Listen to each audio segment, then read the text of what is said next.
Welcome back. So now we only need to fix the C of the CRUD, right? So now we can update, delete, and read. Now we just need to be able to create new customers, and that means that we need to go in here and start being able to save new customer. Luckily, we are almost there. With the information we have now, it's so easy to kind of go and get that final piece of the puzzle. So let's just try and jump back to our service right here, because we need to be able to add customers, right? Now you have all the information here to update a customer, and I think pause the video and do it yourself. Just try and figure out how you actually have, what you have to do to kind of post a new customer. It should be fairly easy. Now we can start out again just by jumping into Postman and seeing how would we post a new customer in Postman. Again, we will go to the post, we remove the ID right here, we would add some kind of body without an ID in here, very important, and we would put in a name here. Let's just make a monkey dingo Durfy boy here, because he is a very important person for me. So if you're out there, I just want to give you a high five. You. There we go. And he lives around the block. I don't know.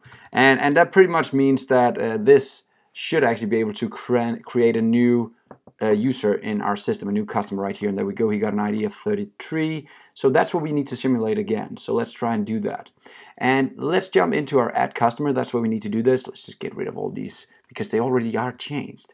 Get rid of this guy. There we go. And then we should be able to say return this, again, this.http.post, right? Because we want to post something now.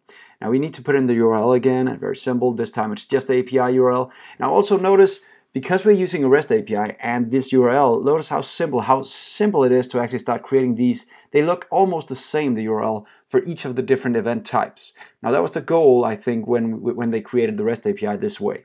So this is also, it makes it very easy to work with. Now what else do we want to do? We want to add a customer right here that we want to update, or sorry, create. And then we're going to return that as a customer. Again, if you are in doubt what you actually return, try and check out Postman. And I know now because I saw the return type down here, the response is actually a customer.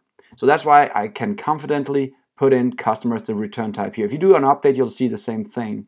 And let's just also say we're going to return actually unobservable with that customer. And this pretty much means that all of this is now obsolete.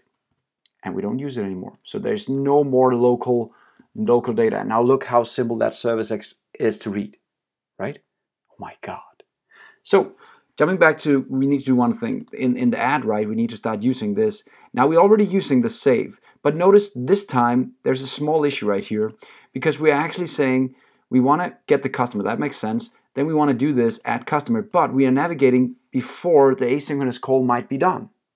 Because we just execute this line by line, 25, 26. Now this will send an event to the backend now to create this customer. And then right away, without waiting, we just go and do 27 and 28. And then this might be executed later on.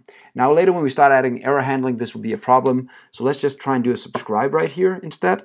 And say when we're done, we're going to get a customer back. Customer. And that customer, we want to kind of, when he is back, then I know it's time to kind of redirect myself. We don't need to reset the form right here. So let's just get rid of that.